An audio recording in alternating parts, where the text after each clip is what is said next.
Je m'appelle Dr Alan Carter. Pendant 23 ans, j'ai été l'un des responsables du site qu'on a découvert au Groenland en 2001. Ce matin, on m'a dit que le site avait disparu. Je suis spécialisé en biologie militaire, plus précisément dans le travail avec des organismes inconnus, dans des conditions extrêmes. Au début des années 2000, le Pentagone a financé plusieurs programmes de recherche sur les glaciers arctiques. Officiellement, c'était pour étudier le climat et chercher des ressources naturelles. Mais en vrai, je bossais sur le projet Vers de glace. On cherchait pas du pétrole, mais des formes de vie gelées dans la glace à grande profondeur. La théorie était simple.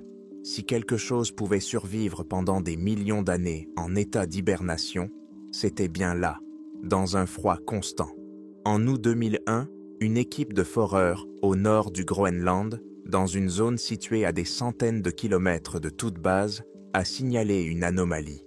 À près de 3 kilomètres de profondeur, leur foreuse a traversé une couche de glace, estimée à environ 750 000 ans, et s'est heurtée à quelque chose qui n'était ni de la glace ni de la roche. Les capteurs de pression et de densité affichaient des valeurs étranges et fluctuantes. Le forage a été immédiatement arrêté. 2 jours plus tard, j'étais sur place avec le docteur Lena Hansson, ma collègue microbiologiste, et un groupe de militaires dirigé par le général Madsen. Le camp des foreurs était constitué de plusieurs bâtiments modulaires au milieu d'un désert blanc à perte de vue. Le vent ne s'est pas arrêté une seule minute. On nous a tout de suite conduits dans le module de forage. L'ambiance était tendue. Ces gens travaillaient dans l'Arctique depuis des décennies, mais ils n'avaient jamais vu ça. Le chef d'équipe, un ingénieur nommé John, nous a montré les données du carottage. La glace était pure, sans impureté. Puis, à 2900 mètres, le enregistrement s'est arrêté. La foreuse ne transmettait plus d'infos claires sur la structure du matériau. On a décidé d'extraire l'objet. C'était un gros défi technique. On ne pouvait pas juste le remonter à la surface. Le moindre changement de pression ou de température aurait pu le détruire. Pendant plusieurs semaines, les ingénieurs ont travaillé à la création d'une pince cryogénique spéciale qui permettrait de remonter la découverte à la surface tout en la conservant dans une chemise de glace. Pendant tout ce temps, Lena et moi avons étudié des échantillons de glace provenant des couches adjacentes. Rien. Aucun micro-organisme, aucune spore, rien qui puisse indiquer la nature de l'objet. À la mi-septembre, le levage a enfin eu lieu. L'opération a duré presque une journée. Quand un énorme bloc de glace est apparu dans la mine, avec une tache sombre à l'intérieur, tout le monde s'est tu. Le bloc a été placé dans un hangar frigorifique spécialement préparé. La température dans le hangar était maintenue à moins 70 degrés Celsius. Ce n'est qu'après ça qu'on a pu commencer à bosser. On devait faire fondre la glace avec précaution, couche par couche, pour atteindre l'objet. On a utilisé des émetteurs micro-ondes à faible puissance. Le boulot était lent et minutieux. Au bout de 3 jours, on l'a vu pour la première fois, sans sa couche de glace. C'était une masse ovale, d'environ 1,5 mètre de long et un peu moins d'1 mètre de large. Elle était de couleur gris foncé, presque noire, avec une surface mate et sans reflet. Au toucher, à travers les manipulateurs, le matériau ressemblait à du caoutchouc épais, mais élastique, ou à du caoutchouc durci. Son poids, selon les mesures de la plateforme sur laquelle il reposait, était d'environ 90 kg. Le plus étrange était que l'objet ne présentait aucun organe externe, ni même le moindre signe de leur existence. Pas d'yeux, pas de bouche, pas de membres. Juste un corps lisse et monolithique. L'examen initial n'a rien donné. On a essayé de prélever un échantillon de tissu. Une perceuse standard en acier n'a même pas laissé de rayures à la surface. Une perceuse diamantée a péniblement creusé un petit trou. d'où n'est sorti ni copeaux ni poussière. Le matériau se compactait simplement sous la pression. Le général Madsen était nerveux. Il exigeait des résultats, mais on ne pouvait pas lui en donner. « Mais qu'est-ce que c'est, Carter ?» demanda-t-il alors, debout derrière la vitre de protection, observant nos vaines tentatives. « Je ne sais pas, général, » répondis-je honnêtement. « Cela ne ressemble à aucune forme de vie connue. Il n'a pas de structure cellulaire visible que nous pourrions analyser. »« Est-ce que c'est vivant ?» demanda Lena, plus à elle-même qu'à nous. « On a fait tous les tests possibles. L'électroencéphalographe n'a montré aucune activité. La caméra thermique indiquait que la température de l'objet était exactement la même que celle de l'environnement. Aucun métabolisme, aucun échange de substances. Rien. Les rayons X et les ultrasons se sont avérés inutiles. Les rayons sont simplement absorbés par la masse sans se refléter ni passer à travers. C'était comme si on essayait d'examiner un morceau de plomb. La seule chose qu'on a pu découvrir, grâce à une analyse par résonance plus complexe, c'est l'absence totale de squelettes et d'organes internes. L'objet était homogène. 90 kilos d'un polymère organique inconnu. Madsen a pris une décision. L'objet était trop précieux et potentiellement dangereux pour être étudié sur le terrain. Il fallait le transporter aux États-Unis dans une base spécialement équipée pour le stockage et l'étude à long terme. L'objet 3 dans le Nevada. C'est un complexe souterrain, construit pendant la guerre froide, capable de résister à un impact nucléaire direct. L'endroit parfait. Le transport est devenu une opération à part. L'objet a été mis dans un conteneur en titane hermétique, rempli d'argon, un gaz inerte, et refroidi à la température de l'azote liquide. Le conteneur a été chargé dans un avion de transport militaire C-17 et transporté au Nevada. Tout s'est passé sans problème. À l'objet 3, un module d'isolation spécial avait été préparé pour lui. Ce n'était pas juste une chambre, c'était un système dans un système. Le conteneur en titane avec l'objet a été mis dans une boîte en acier plus grande, avec des parois de 30 cm d'épaisseur. Ce caisson était lui-même au centre d'un bunker en béton, dont les murs étaient renforcés par des plaques de plomb. L'espace entre le conteneur et le caisson, ainsi qu'entre le caisson et les murs du bunker, était sous vide. Une surveillance constante était assurée par des capteurs sismiques, des capteurs de pression, de température et de rayonnement. Tout écart par rapport à la norme déclenchait immédiatement une alarme, et pendant 23 ans, il n'y a eu aucun écart.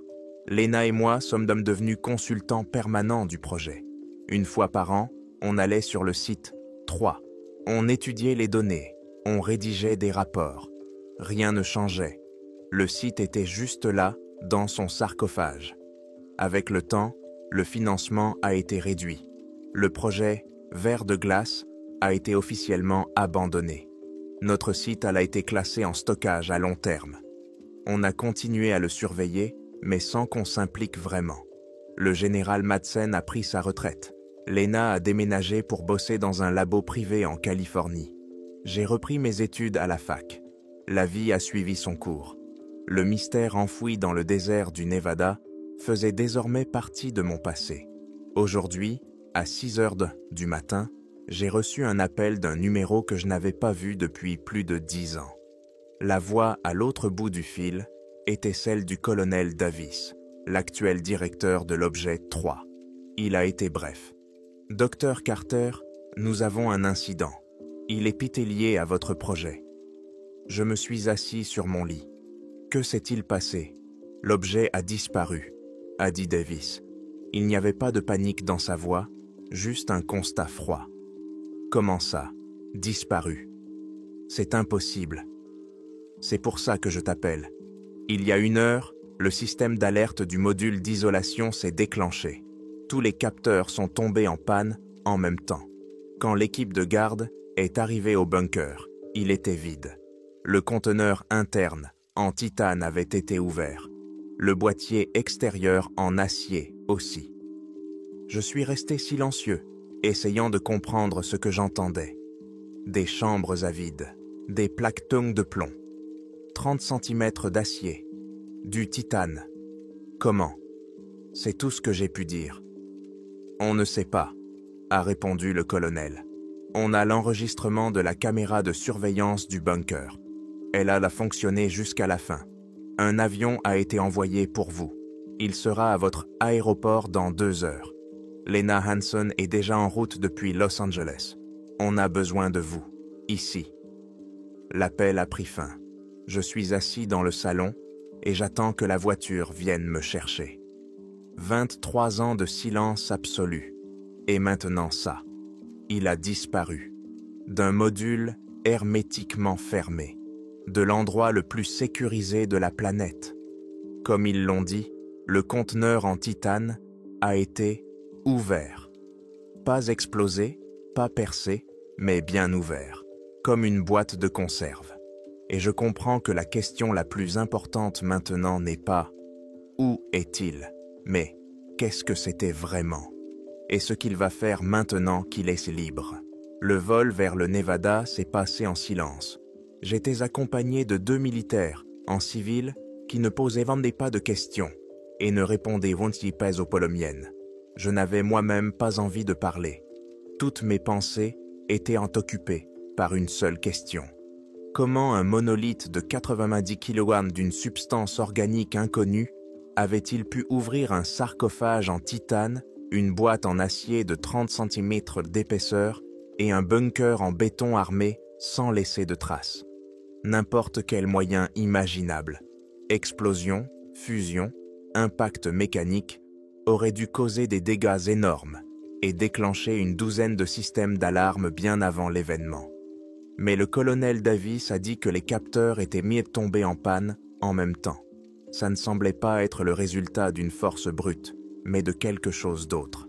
Quelque chose qui avait affecté le système de surveillance lui-même.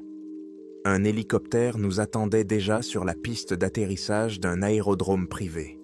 Le désert du Nevada s'étendait en contrebas, comme une peau jaune ratatinée.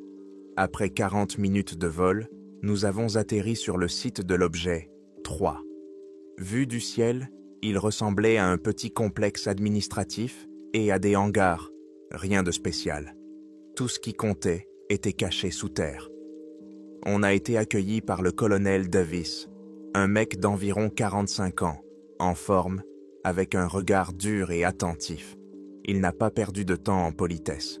« Docteur Carter, merci d'être arrivé si vite. Le docteur Hanson est déjà là.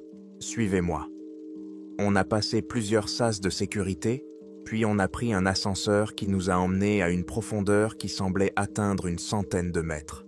L'air était frais et sec, avec une odeur d'ozone provenant des systèmes de filtration. Dans la salle de conférence, Lena était assise à une longue table. Elle semblait plus âgée que son âge, mais ses yeux avaient la même énergie concentrée dont je me souvenais. On s'est salué d'un signe de tête. Ce n'était pas le moment de se remémorer le passé. « Bon, au fait, » a dit Davis dès qu'on s'est assis.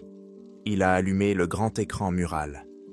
L'incident s'est produit aujourd'hui à 0h43, main 32 is, heure locale.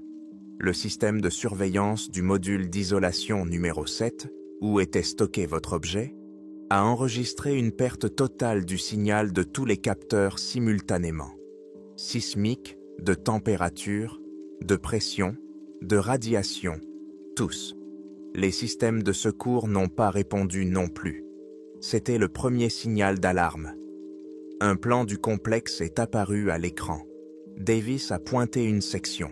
L'équipe d'intervention rapide est arrivée à la porte extérieure du bunker 4 minutes plus tard. Le périmètre extérieur était dégagé. Aucun signe d'effraction. Le niveau de radiation était normal. Après avoir suivi le protocole de sécurité, ils sont entrés. Le bunker était vide. L'objet avait disparu. On a l'enregistrement de la seule caméra installée à l'intérieur du bunker. C'est une caméra analogique connectée par un câble coaxial sécurisé Elle a donc tenu quelques secondes de plus que les capteurs numériques. Je veux que vous voyiez ça. Davis appuya sur un bouton de la télécommande. Une image apparut à l'écran, en noir et blanc, un peu granuleuse mais nette. On regardait notre boîte en acier, immobile au milieu de la pièce en béton. Dans le coin de l'écran, les chiffres d'un minuteur défilaient, que Davis avait pris la précaution de désactiver pour ne pas nous distraire. « Regardez bien, » dit le colonel. Les premiers signes sont apparus 12 secondes avant l'événement principal. Il désigna la zone autour de la boîte. Au début, je ne remarquai rien. Puis je vis. L'air autour du monolithe d'acier commença à scintiller légèrement, comme au-dessus d'un asphalte brûlant. La distorsion était à peine perceptible. « Une anomalie thermique ?» demanda Lena. « Non, » répondit Davis. « Les capteurs thermiques sont restés silencieux, jusqu'à la fin. C'est autre chose. » La distorsion s'intensifia, puis commença quelque chose qui, jusqu'à présent, me dépasse encore. L'énorme boîte en acier, qui pesait plusieurs tonnes, se mit à vibrer. Pas à trembler, comme sous l'effet d'un choc, mais à vibrer, à une fréquence basse et croissante. La caméra ne transmettait pas le son, mais je pouvais presque physiquement sentir ce grondement. « Et maintenant, le plus important, » dit Davis à voix basse. La soudure du couvercle de la boîte, épaisse de 30 cm d'acier trempé, s'est mise à onduler. Elle n'a pas craqué, elle a coulé. Le métal se comportait comme un liquide épais. Cette ondulation s'est lentement propagée sur toute la surface du couvercle. Puis, sans un bruit, le couvercle a commencé à se déformer. Il s'est courbé vers le haut, s'étirant comme si une force invisible le tirait de l'intérieur. Les bords d'orque du coffre, là où le couvercle était fixé au corps, ont commencé à fondre, se détachant progressivement les uns des autres. Il n'y avait ni étincelle, ni fumée, ni métal fondu. L'acier changeait simplement de forme, devenant malléable comme de l'argile. « C'est impossible, » murmura Lena. Son visage était pâle. La température de fusion de cet alliage est d'environ 1500 degrés. N'importe quel capteur aurait fondu. Le couvercle se détacha complètement et glissa doucement sur le sol comme une feuille tombant dans l'eau. À l'intérieur, on pouvait voir un conteneur en titane dans lequel se trouvait l'objet. Il brillait à la lumière des lampes, intact et indemne. Mais seulement pendant une seconde. Une lueur similaire a éclaté autour du sarcophage en titane, et le processus s'est répété, mais des centaines de fois plus vite. Le titane n'a pas fondu, il s'est juste déformé, comme un reflet dans un miroir déformant, et en une fraction de seconde, son couvercle s'est ouvert comme les pétales d'une fleur. À l'intérieur, il n'y avait que du vide. La masse noire et ovale avait disparu. L'instant d'après, la caméra montra ce qui se trouvait à l'intérieur du sarcophage en titane. Le vide. L'objet ne sortait pas, ne roulait pas. Il n'était tout simplement plus là. Il avait disparu au moment où le conteneur s'était ouvert. Et tout à coup, l'image à l'écran explosa dans un flash blanc aveuglant. Pendant une seconde, l'image a été remplie d'interférences ressemblant à de la neige. Puis, l'écran s'est éteint. Un silence s'est installé dans la salle de conférence. Je regardais l'écran noir, essayant de trouver une explication logique. Une fréquence de résonance capable de détruire les liaisons moléculaires du métal? Un champ localisé modifiant les propriétés physiques de la matière? Tout cela ressemblait à de la science-fiction. Une surtension a été enregistrée, rompit le silence Davis, une fraction de seconde avant que la caméra ne s'éteigne. Mais sa nature n'a pas été déterminée. Ce n'est pas une impulsion électromagnétique, ni de la radiation. Ce n'est pas de l'énergie cinétique. Nos analystes n'ont jamais vu une telle signature. C'était juste là, puis ça a disparu sans laisser de traces. Ça contrôlait le processus, ai-je dit, plutôt pour moi-même. Ça a ouvert les conteneurs de l'intérieur. Mais comment est-ce sorti du bunker? C'est exactement ce qu'on essaie de comprendre, répondit Davis en se levant. Maintenant, je veux que vous examiniez le module lui-même. Nous avons de nouveau traversé les couloirs stériles, puis les portes hermétiques massives. L'air à l'entrée du 7e module était immobile. À l'intérieur, la lumière était allumée. L'immense pièce en béton était parfaitement propre. Pas de poussière, pas de débris. Au centre se trouvait un caisson en acier, ouvert. On s'approcha. Je passai ma main gantée sur le bord de la découpe du couvercle qui gisait sur le sol. La surface était parfaitement lisse, comme polie. Il n'y avait ni bavure, ni trace de chaleur. Le métal semblait n'avoir jamais été coupé, ni fondu, mais plutôt cultivé sous cette forme. À l'intérieur de la boîte en acier se trouvait un conteneur en titane ouvert, dont les bords étaient rondés retournés vers l'extérieur, comme des pétales. Il était vide. Le fond du conteneur était propre. Aucune trace, constata Lena en faisant le tour de la structure. Ni de matière organique, ni d'énergie résiduelle. Rien. Comme s'il n'avait jamais été là. Il s'est tout simplement évaporé. Davis se tenait à côté, le visage impassible. Il ne s'est pas évaporé. Il est départi. Le système de ventilation du bunker était fermé. Les filtres n'ont rien détecté d'anormal. La seule issue est la porte hermétique, mais elle n'a pas été ouverte avant l'arrivée de l'équipe d'intervention. Je me suis agenouillé pour examiner le sol en béton autour du caisson. C'est alors que je l'ai remarqué. Quelque chose de presque imperceptible que l'on aurait pu prendre pour un jeu de lumière. Le sol sous la cabine et autour de celle-ci, sur une superficie de plusieurs mètres carrés, était légèrement plus sombre que le reste du béton, et un motif apparaissait dessus.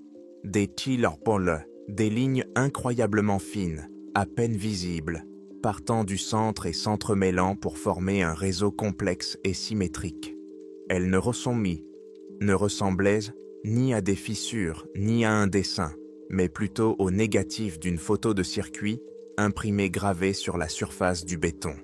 Le motif était froid au toucher, identique au reste du sol, mais il était bien là.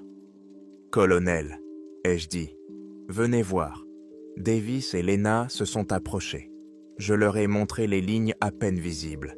Davis s'est accroupi et a passé son doigt sur l'une d'elles. « Ça n'était pas là, » a-t-il dit d'un ton grave. « Ce sol a été coulé il y a 30 ans. Il était parfaitement lisse. » On regardait ce motif impossible et j'ai compris qu'on ne cherchait pas un animal qui s'était échappé. Quoi que contienne ce conteneur, ça n'était pas simplement parti. Ça avait laissé une trace. Et cette trace n'était pas biologique, elle était technologique. Comme si pendant un instant, le sol lui-même était devenu partie intégrante d'un schéma, d'un mécanisme. Et ce mécanisme avait fonctionné. On a bouclé le module 7. Pendant les heures qui ont suivi, l'objet Trône 3 a bourdonné comme une ruche agitée. Des équipes de spécialistes en combinaison de protection se sont relayées.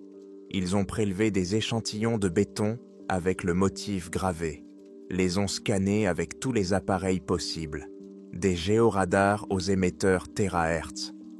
Les métallurgistes ont retiré un morceau de la paroi en acier déformé de la boîte et l'ont immédiatement envoyé au labo pour analyse. Lena, le colonel Davis et moi avons observé tout ça depuis le poste de commandement temporaire installé dans le bloc voisin. Les résultats ont commencé à arriver vers midi et chaque nouveau rapport ne faisait qu'ajouter des questions. Les chimistes et les biologistes ont été les premiers à rendre leur rapport. Il n'y avait absolument aucune substance étrangère sur le motif, ni autour de celui-ci. Pas de matière organique, pas de polymère, pas de particules métalliques. L'analyse des échantillons de béton a montré que sa composition chimique n'avait pas changé. C'était son réseau cristallin qui avait changé. Le béton dans ses lignes était devenu plus dense. Sa structure au niveau microscopique avait acquis une organisation qui n'était pas typique de ce matériau. Il ressemblait plus à un cristal qu'à un composite. Puis, les métallurgistes ont donné leurs résultats. C'était encore plus bizarre. L'acier des parois du box n'avait subi ni fusion ni aucune déformation connue. Sa structure moléculaire avait été réécrite. Les atomes de fer, de carbone et d'additifs d'alliage avaient été réorganisés en nouvelles configurations stables le long des lignes de rupture. La coupure n'était pas une coupure. C'était une frontière où une structure cristalline du métal passait à une autre, créant une surface parfaitement lisse. « Il ne l'a pas cassé », dit Lena en regardant le modèle tridimensionnel du réseau atomique à l'écran. « Il l'a convaincu de se séparer. »« Ça n'explique pas comment il a quitté le bunker », rétorqua Davis. « C'était un homme d'action qui n'aimait pas les théories qui ne menaient à rien. »« Peut-être que ça explique, » rétorquai-je. « Ce motif sur le sol, ce n'est pas une trace. C'est un outil, une sorte de mécanisme de téléportation ou de transition de phase. Ça a transformé le sol en émetteur. Ça n'a pas traversé les murs. À un moment, c'était là, et l'instant d'après, c'était ailleurs. Toute l'énergie enregistrée par les capteurs n'a pas été utilisée pour détruire, mais pour se déplacer. Davis me regarda longuement, d'un air grave. Se déplacer. Où ? C'était la question principale. Si cette créature était capable de se déplacer instantanément, elle pouvait être n'importe où sur la planète. Comment trouver quelque chose qui ne laisse aucune trace et qui se déplace plus vite que la pensée ? On n'a qu'un seul indice, ai-je dit. La signature énergétique, le pic enregistré par la caméra. Il est unique. S'il utilise la même méthode pour se déplacer à nouveau, on pourra le détecter. On s'en occupe déjà, a acquiescé Davis. J'ai donné l'ordre. Tout le réseau mondial de stations de surveillance, satellites militaires, bouées hydroacoustiques dans les océans, capteurs sismiques, radars à longue portée, est à la recherche de cette signature. Chaque mètre carré de la planète est surveillé. S'il réapparaît quelque part, nous le saurons. Les 18 heures qui ont suivi ont été les plus longues de ma vie. On était assis dans la salle de conférence qui avait été transformée en centre de crise. Un écran géant affichait les données provenant de milliers de capteurs à travers le monde. La carte du monde était recouverte d'un maillage vert, ce qui signifiait que tout était calme. On buvait du café, essayait de modéliser le comportement de l'objet, mais toutes nos théories se heurtaient à un mur d'ignorance totale.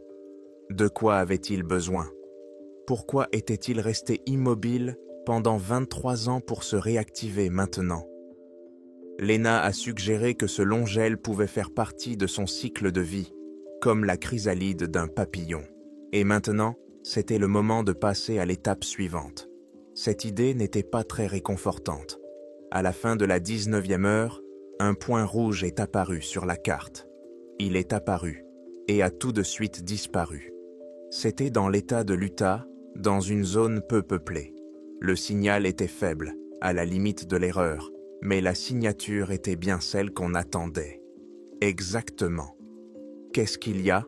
demanda immédiatement Davis à l'analyste assis devant son terminal. « 1 minute, monsieur. Je récupère les données sur le secteur. » Le gars tapait rapidement sur son clavier. « C'est la région de Bluffdale. Il y a un gros bâtiment. Un nœud d'infrastructure. Centre de traitement de données transcontinental. » Mon cœur a fait un bond. Ce n'était pas une base militaire, ni une centrale électrique, un centre de traitement de données. L'un des plus grands au monde. Un entrepôt contenant des exaoctets d'informations gouvernementales, commerciales et privées. 10 minutes plus tard, on nous a mis en relation avec le chef de la sécurité du centre. Sa voix dans les haut-parleurs était confuse et tendue. « Nous avons une situation d'urgence, colonel. Il y a environ 1 heure, nous avons perdu tout un secteur de serveurs. Le secteur Delta. Il s'est tout simplement déconnecté. » « Qu'est-ce que ça veut dire, déconnecté ?» demanda Davis. « Une panne de courant ? C'est justement ça le problème. L'alimentation, et ça c'est normal. Les systèmes de secours fonctionnent. Mais les serveurs eux-mêmes, ils sont morts. Ils ne sont pas simplement éteints. Ils ne répondent à aucune requête. C'est comme si on avait retiré tous les processeurs et les disques durs. Mais physiquement, ils sont toujours là. On les voit grâce aux caméras. On a envoyé des techniciens sur place, mais... Mais quoi? L'interrompit Davis. Le secteur Delta a signalé une défaillance du système d'extinction d'incendie. Il a rempli toute la pièce de gaz inerte. On ne peut pas entrer tant que le cycle de ventilation n'est pas terminé. Ça va prendre au moins 1 heure. N'envoie personne là-bas, dit Davis d'un ton ferme. Isole le secteur. Personne n'entre, personne ne sort. Considère ça comme un ordre pour des raisons de sécurité nationale. La communication a été coupée. Lena et moi avons échangé un regard. La situation commençait à se clarifier, et ça ne faisait qu'empirer. « Ça ne détruit pas », a dit Lena à voix basse. « Ça absorbe, ou ça lie. Ça s'est connecté à l'un des plus grands centres de stockage d'informations de l'humanité. » Je me suis approché de la carte accrochée au mur. Le point rouge dans l'Utah ne clignotait plus. Il avait fait son boulot et avait disparu à nouveau.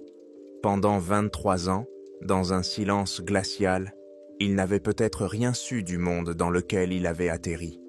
Il était aveugle et sourd. Maintenant, il avait des yeux et des oreilles. Il avait téléchargé notre monde, notre histoire, nos technologies, nos faiblesses. Il ne s'est pas simplement échappé, dis-je en regardant la carte du monde, qui ressemblait désormais à une carte de cible.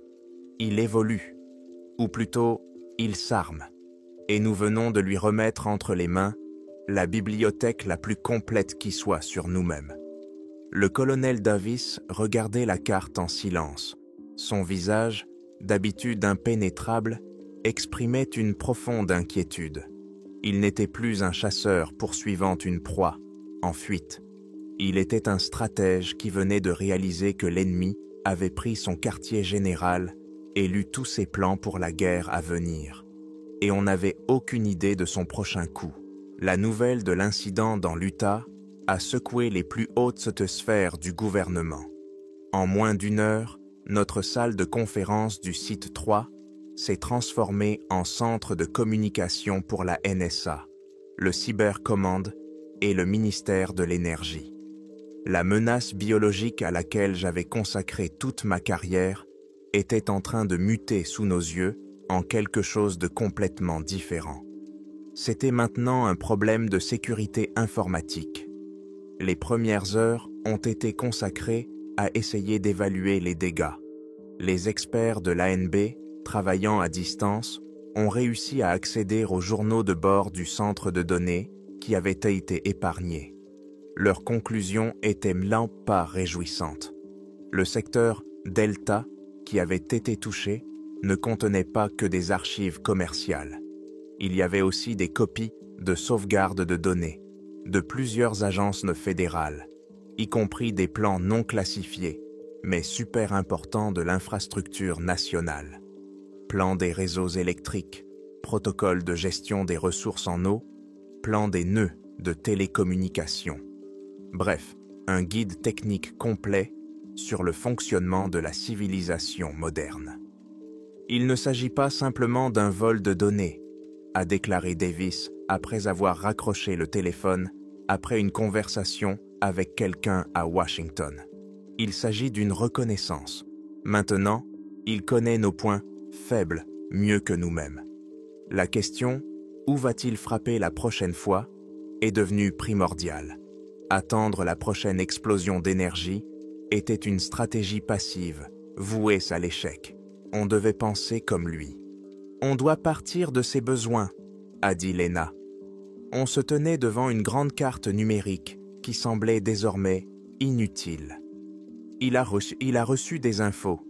Quelle était la prochaine étape logique?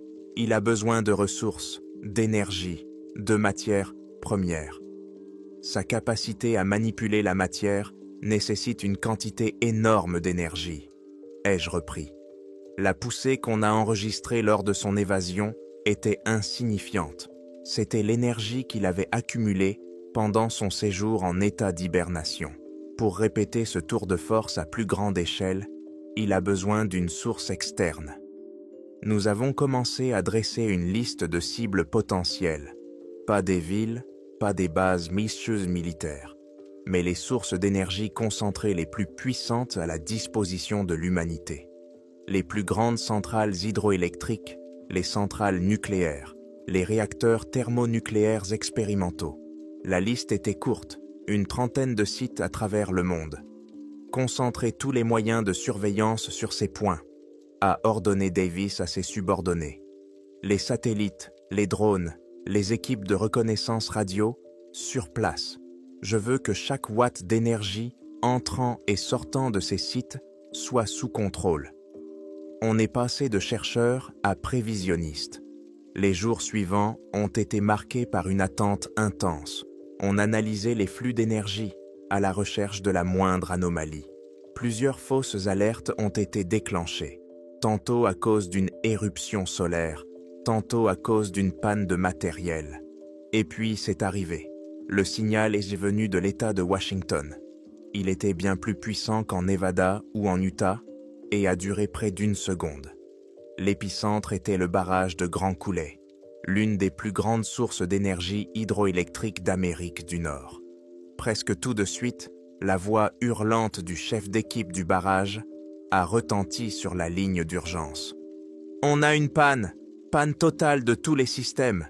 Les générateurs, ils se sont arrêtés. » « Qu'est-ce que ça veut dire ? » « Se sont arrêtés, » demanda Davis. « Une panne mécanique ? Un arrêt d'urgence ? » « Non, non, vous ne comprenez pas, » s'écria l'ingénieur.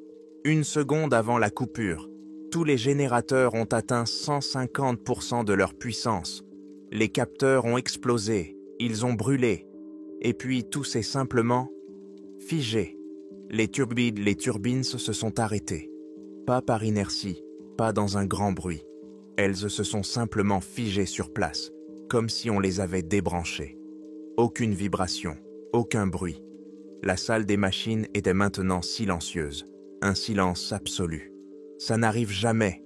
On s'est tout de suite connecté aux caméras de surveillance qui avaient survécu à l'intérieur du barrage. L'image de la salle des machines ressemblait à une scène d'un film post-apocalyptique. Les énormes turbines de plusieurs tonnes qui devaient tourner sans arrêt dans un rugissement assourdissant étaient immobiles.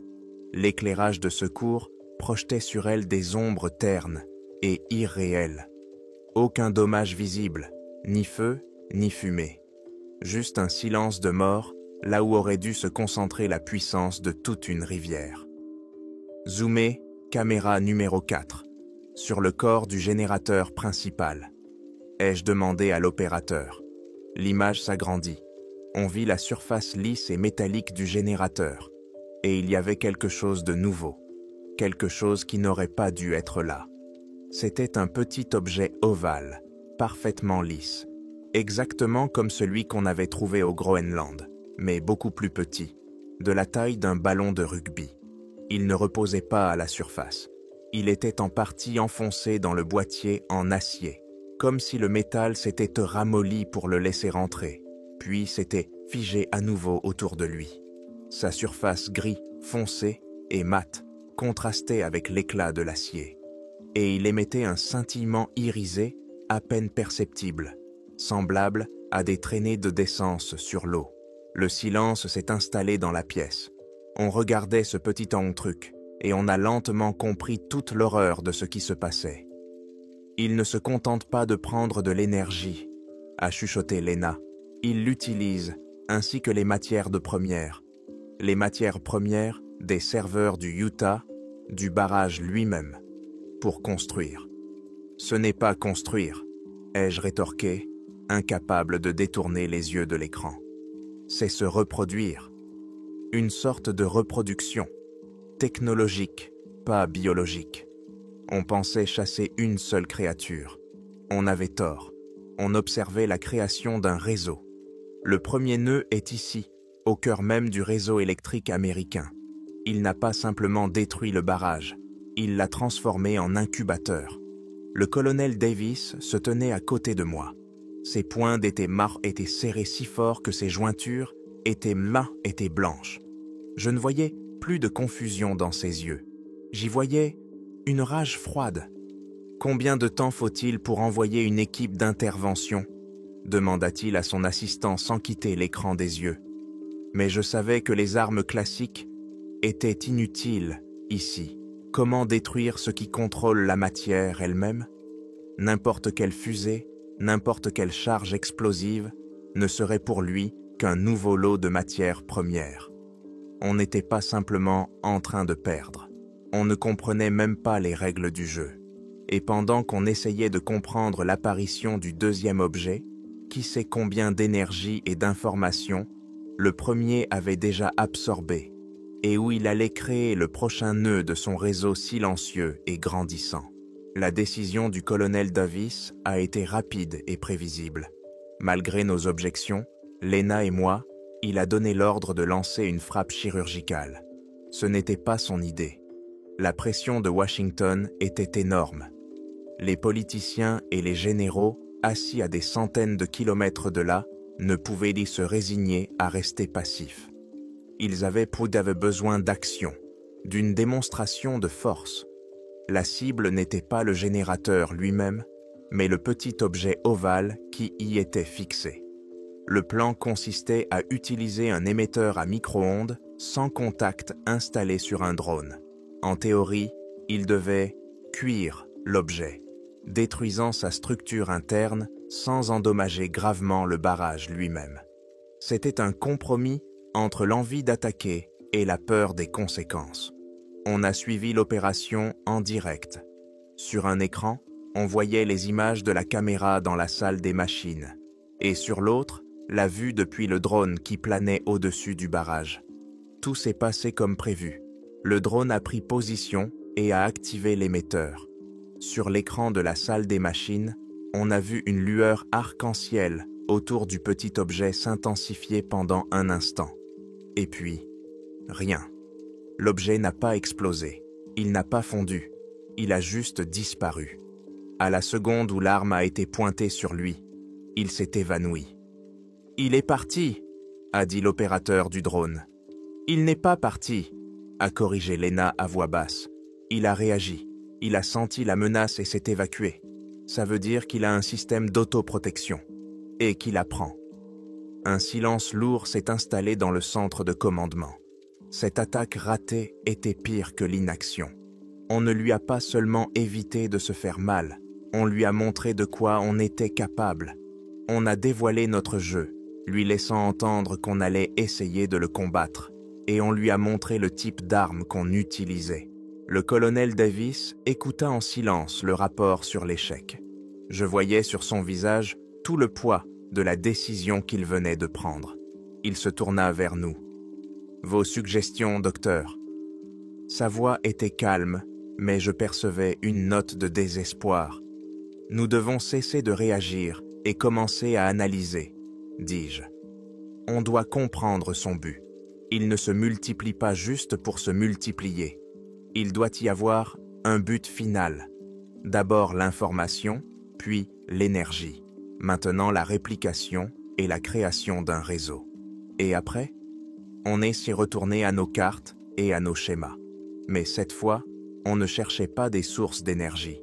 On cherchait une logique dans ses actions. S'il crée un réseau, c'est pour quoi faire. Les réseaux servent à transmettre des infos, des ressources, tout ce que tu veux. Il était déjà capable de se déplacer instantanément. Pourquoi aurait-il besoin d'un réseau physique? Peut-être que se déplacer est un processus qui lui demande beaucoup d'énergie, a suggéré Lena, et ces nœuds qu'il crée servent en quelque sorte de relais ou d'amplificateur. Ils lui permettent d'agir à plus grande échelle, à moindre coût. Cette théorie semblait plausible. Il construisait sa propre infrastructure par-dessus la nôtre. Et si c'était le cas, le prochain coup ne serait pas porté sur la source des ressources, mais sur un nœud clé de notre propre infrastructure, sur quelque chose qui pouvait facilement être adapté à ses objectifs. On a commencé à passer en revue les options. les centres financiers mondiaux, les aéroports, les groupements de satellites. La liste était interminable. On avançait à l'aveuglette, essayant de deviner les intentions d'une créature dont l'esprit nous était totalement étranger. 12 heures supplémentaires se sont écoulées. 12 heures de silence mondial. Aucune nouvelle impulsion d'énergie. Aucune anomalie. À Washington, certains commençaient déjà à dire que la menace était passée, que la créature s'était peut-être épuisée et cachée. Mais Lena et moi savions que c'était le calme avant la tempête. Elle ne s'était pas cachée. Elle traitait les données et l'énergie qu'elle avait reçues. Elle planifiait. Et son prochain coup a dépassé toutes nos pires craintes. L'alerte n'est pas venue du réseau militaire. Ce sont les civils qui ont paniqué en premier. L'appel est venu de la direction du port de Los Angeles, l'un des ports à conteneurs les plus fréquentés au monde. Ce que décrivait le directeur du port semblait être le délire d'un fou. « Il bouge », répétait-il dans le combiné, la voix tremblante. « Toutes les grues. Elles bougent toutes seules. Les 37 grues du terminal. Elles ne répondent à aucun ordre. Elles fonctionnent, tout simplement. » On s'est tout de suite connecté au système de vidéosurveillance du port. Ce qu'on a vu était hypnotiquement terrifiant. Les énormes grues de portuaire, à plusieurs étages, habituellement lentes et contrôlées par des humains, bougeaient à une vitesse et avec une synchronisation anormale. Ils glissaient sur leurs rails, tournaient sur leurs flèches, abaissaient et relevaient leurs grappins avec une précision parfaite, comme s'ils participaient à une sorte de ballet monstrueux et coordonné. Ils retiraient d'ordre les conteneurs des navires amarrés et des aires de stockage et commençaient à les empiler pour former des structures gigantesques. Ce n'était pas un mouvement chaotique, il y avait une logique claire et effrayante. Les grues prenaient dans des conteneurs de couleurs spécifiques, rouge, bleu, jaune, blanc, et les empilaient les uns sur les autres, créant des motifs complexes et multicolores. Des milliers de caisses en acier se transformaient en blocs de construction pour quelque chose d'inconcevable. « Qu'est-ce qui se passe avec les navires ?» demanda Davis au chef du port. « Ils ont perdu le contrôle », répondit-il. « Tous les systèmes de navigation et de contrôle des moteurs des porte-conteneurs dans la zone du terminal sont hors service. Ils dérivent. Plusieurs se sont déjà percutés. C'est le chaos total. » Mais sur l'écran, il n'y avait pas de chaos. Tout était en ordre. Un ordre effrayant, inhumain. Les grues les travaillaient sans relâche, et sous nos yeux, d'étranges structures anguleuses, faites de conteneurs, se dressaient sur l'immense territoire du terminal. Elles ressemblaient à la fois à des microcircuits et à des pyramides aztèques. Les motifs qu'elles formaient étaient douloureusement familiers. C'étaient les mêmes lignes complexes et entrelacées que nous avions vues sur le sol du bunker de l'objet 3. Seulement, maintenant, elles n'étaient pas gravées dans le béton, mais construites en 3 dimensions, à une échelle colossale. Ils ne se contentent pas de construire des réémetteurs, ai-je dit, incapable de détourner mon regard de ce spectacle. Ils terraforment, ils reconstruisent notre planète en utilisant nos propres technologies, notre infrastructure comme un jeu de construction.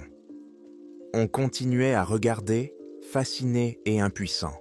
On assistait à la prise de contrôle et à la reconversion, en quelques minutes, de tout un secteur d'activité humaine, symbole du commerce et de la logistique mondiaux. Pas un seul coup de feu, pas une seule explosion, juste une assimilation silencieuse et efficace. C'est alors que Lena, qui avait passé tout ce temps à étudier en silence l'une des plus grandes structures à l'écran, m'a attrapé par le bras. « Alan, regarde » m'a-t-elle chuchoté. « Cette tour, là, au centre. » Je regardais de plus près. L'une des structures était différente des autres. Elle ne ressemblait pas à un schéma plat. Elle était volumineuse, symétrique. Et sa forme... Mon souffle se coupa. C'était une copie presque parfaite, agrandie des centaines de fois, de l'objet que nous avions trouvé dans les glaces du Groenland. La même forme ovale et lisse, assemblée à partir de milliers de conteneurs multicolores. Elle s'élevait au-dessus du port comme un monument à elle-même. Elle ne se contentait pas de construire un réseau, elle ne se contentait pas de se multiplier, elle se créait un nouveau corps, un corps géant, construit à partir de l'acier et des technologies du monde entier. Et on venait de comprendre que tous les incidents précédents, le vol de données, l'absorption d'énergie, la création de petites copies, n'étaient qu'une préparation au grand événement, à sa véritable naissance sur cette planète. Et nous, observateurs impuissants, étions assis dans notre bunker et regardions grandir cette chose.